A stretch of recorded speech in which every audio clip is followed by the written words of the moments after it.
Benedict Arnold was born in Norwich, Connecticut on January 14, 1741. As a child, he was bold and enjoyed the style of pranking. He also got into a lot of arguments. When he was off at school, his religious mother sent him long religious letters that said to be attentive to your teachers and sometimes slipped in extra money. In one of the letters, his mother talked of a terrible disease, yellow fever, and this is how his two sisters died. When he was 14, the family business went bad, and there was no money left for school. 14 years old, 5 feet 7 inches tall, and his athletic ability made people think of him as a leader. At the age of 15, he ran away from home and enlisted in the Connecticut Army, marching to Albany in Lake George to resist the French invasion. But getting weary of discipline, he left the army and somehow got home through the wilderness. He apprenticed at a pharmacy.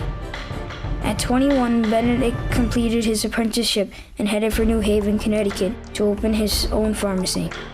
Then he sailed to London and bought expensive clothes as well as items for his store, some of it with credit. His store contained dry fruit, balm, fever powders, tea, sugar, and rum. He also supplied watches, buttons, maps, wallpaper, and even the latest novels. Then 2 years later, his store closed because he hadn't paid off his debts. Then for 10 years, he was a sea captain, trading horses from Canada for rum and molasses from the West Indies.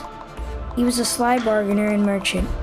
He became part of the Freemasons organization and met a young man named George Washington, and they became great friends. Benedict Arnold was able to avoid taxes on things his ships carried, and this he considered patriotic. If anyone questioned him, he would back himself up with violence. For example, he led a mob of people who tarred and feathered a man who questioned him. In his mid-30s, 65 New Haven men grouped together and made a militia. On March 15, 1775, these men elected him their captain. A few weeks after that, the British attacked Lexington and Concord, but Arnold was too late.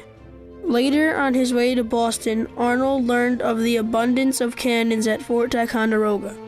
He then asked Massachusetts leaders if he and his men could capture the fort. They agreed.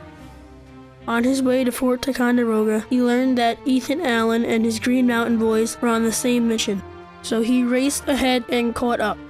Arnold meets with Allen and shows him his commission to take the fort. Allen couldn't ignore the paper, so they raced side by side to take the fort. They won, and Arnold awaited the surrendering officer's sword, but Allen instead got it. This was one of the first of many blows to Arnold's pride. After this battle, Congress investigated and questioned his actions. He resigned and started home. On his way there, he got news that his wife died. Arnold didn't stay long in New Haven. In August of 1775, he left his sister Hannah in charge of his store and children. His sister Hannah never married.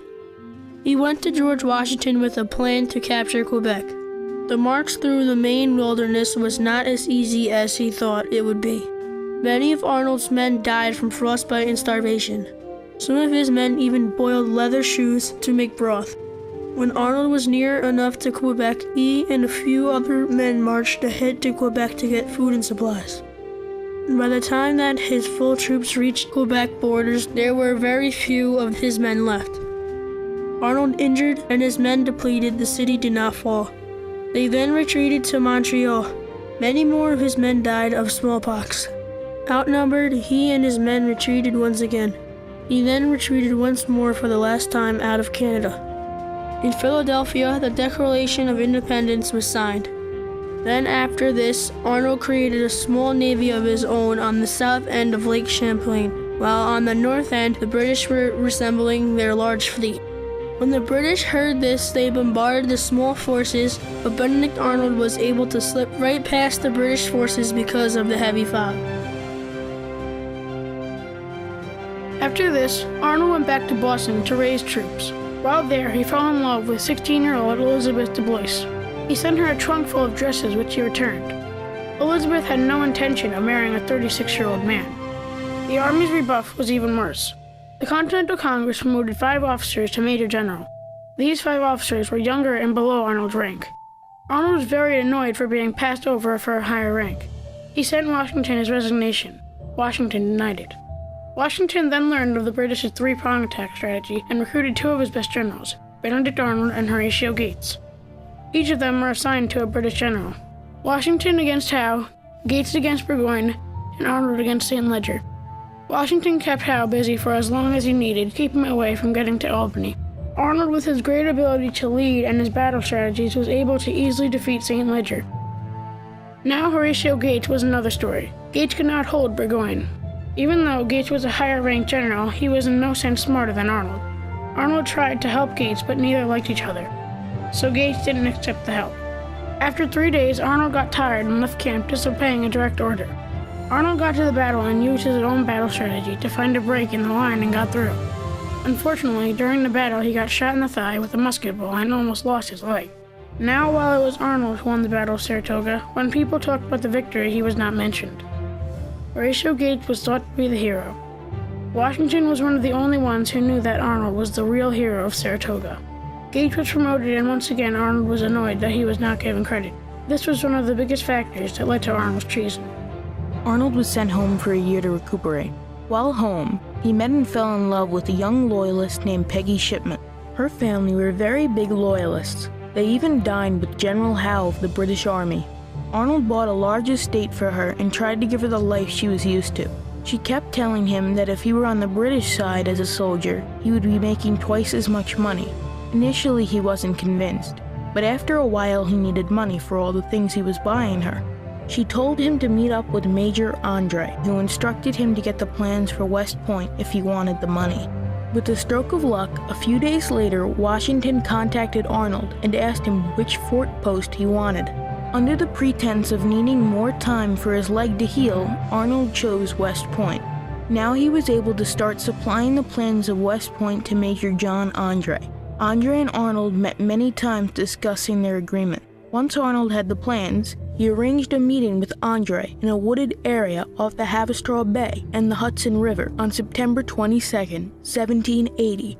After the handoff of the last piece of the plans to West Point, which would have allowed the British to win the war, the people who Arnold had arranged to row the boat bringing Major Andre back to his ship, the Vulture, refused to help. With no way for Andre to return to his ship, Arnold decided that they would spend the night at the home of Joshua Het Smith, an acquaintance in Stony Point. The next morning, Andre put on civilian clothes and slipped the plans into his boot. This was his final mistake. Andre was almost to the harbor when a group of men found him and questioned him. They searched him, and as they took off his boot, the plans for West Point fell out. Messengers were sent to both Washington and Arnold since he was in charge of West Point, informing them of what had happened. When Arnold received this message, he immediately went to his wife. He told her he had to leave because they had found out what he had done, and that she was going to have to find the way out for herself. Arnold then snuck out of West Point and went to the New York harbor and boarded a British boat. Washington, who was supposed to have breakfast with Arnold and his family that morning, was taken aback by the news of Arnold's treason. He went up to Peggy's room and questioned her. She convinced Washington that Arnold had forced her to help with his plan. When Peggy and Arnold reunited, Arnold was given the British rank of Brigadier General. Despite participating in campaigns for the British, Arnold was never promoted and was disliked by most. It was thought if he could betray the country that he was so loyal to, what would stop him from doing it again to the country he fought against and despised for so many years? After the war ended, Arnold led a very bleak life. One day, when he knew the end was near, he asked Peggy to help him put on his old Continental Army uniform. He was buried in that very same uniform. More than 2 centuries since his death, the legend of Benedict Arnold lives on in reenactments like this in colonial Williamsburg, Virginia. You will now pay your respects to General Benedict Arnold. General Arnold, the people await your words. Oh, fellow countrymen. Countrymen of British Virginia. We've come to this little city of yours in peace. Bring you peace. And you will be pleased to know the rebel insurrection is all but ended. The royal dominion of Virginia is now secure.